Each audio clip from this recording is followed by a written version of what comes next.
আসসালামু আলাইকুম। এখন আমি আছি ঢাকা মৌলভীবাজার ট্রেড সেন্টারের সামনে। ঢাকা চকবাজার থেকে কিছুক্ষণ যদি সোজা রাস্তায় হাঁটেন তাহলে কিন্তু মৌলভীবাজার চলে আসতে পারবেন। এই মার্কেটটি কিন্তু অনেকটা এরিয়া জুড়ে, একদম ঢাকা চকবাজার থেকে শুরু করে মিটফুড, মৌলভীবাজার, একদম সোজা রাস্তায় হেঁটে আপনারা কিন্তু এই প্রোডাক্টগুলো কিনতে পারবেন। এই এরিয়াতে কি ধরনের প্রোডাক্ট আপনারা কিনতে পারবেন, পাইকারি দামে নিয়ে বিজনেস করতে পারবেন, সেই সম্পর্কে আজকের ভিডিওতে সম্পূর্ণ ধারণা থাকছে। এখানে যে দেখতে পাচ্ছেন এগুলো হচ্ছে কস্টিপ বা গাম আইটেম বলে। এগুলো হচ্ছে যে কোনো পেপারস কার্টনের উপর যে আমরা আঠা দিয়ে আটকাই, সেই কস্টিপ এগুলো। এখান থেকে আপনারা এগুলো পাইকারি নিয়ে বিজনেস করতে পারেন। এখানে এই গাম বা কস্টিপ আইটেমগুলোর রেট খুবই কম ছিল। এক পিস আপনাদের ৫-৬ টাকা করে দিবে। তারপর হচ্ছে আপনাদের কার্টুন নিতে হবে। এক কার্টুনে ধরেন কতটা করে থাকে, ৩৬ পিস বা আরও বেশিও থাকে। তো সেই অনুযায়ী যদি আপনারা এক কার্টুন করে নেন, আপনাদের কাছ থেকে এক পিসে ৫-৬ টাকা করে রাখবে, বা তারও কমে নিতে পারেন। যদি আপনারা একটু দামাদামি করে নেন বা আরও বেশি নেন, আরও কমও নিতে পারবেন। আরও ছিল এখানে কসমেটিকের আইটেম, বিভিন্ন ধরনের কসমেটিক, এগুলো সবই আপনারা পাইকারি রেটে নিতে পারবেন। এখানে শ্যাম্পু, সোনু, বিভিন্ন ধরনের ক্রিম, আরও কসমেটিক আইটেম যা হয় সবই আছে এখানে। সবই পাইকারি রেটে এখান থেকে নিয়ে বিজনেস করতে পারবেন।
মৌলভীবাজারে কিন্তু মশলার একটা বৃহত্তম পাইকারি বাজার বলা যায়। এখানে কিন্তু সব ধরনের মশলা, যাবতীয় সব ধরনের মশলা পেয়ে যাবেন আপনারা পাইকারিতে।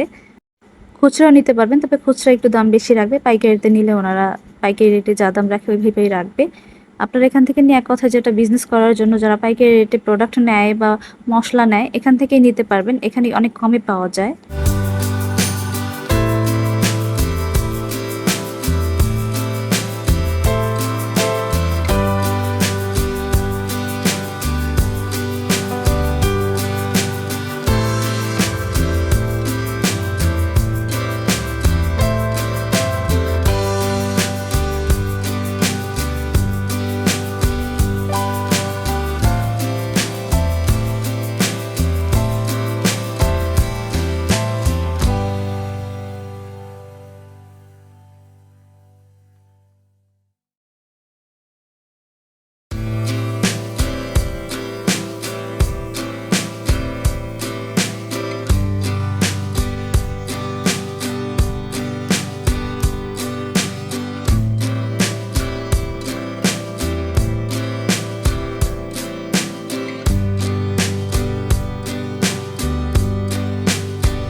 আমার আজকের ভিডিওটি ছিল ঢাকা মৌলভীবাজারে কি কি পাওয়া যায়, কি কি প্রোডাক্ট আপনারা নিতে পারবেন পাইকারিতে, সেই সবগুলো বাজারগুলো দেখানোর চেষ্টা করেছি এই ভিডিওতে। যদি ভিডিওটি ভালো লাগে ছোট্ট একটা লাইক দিয়ে আমার পাশে থাকবেন।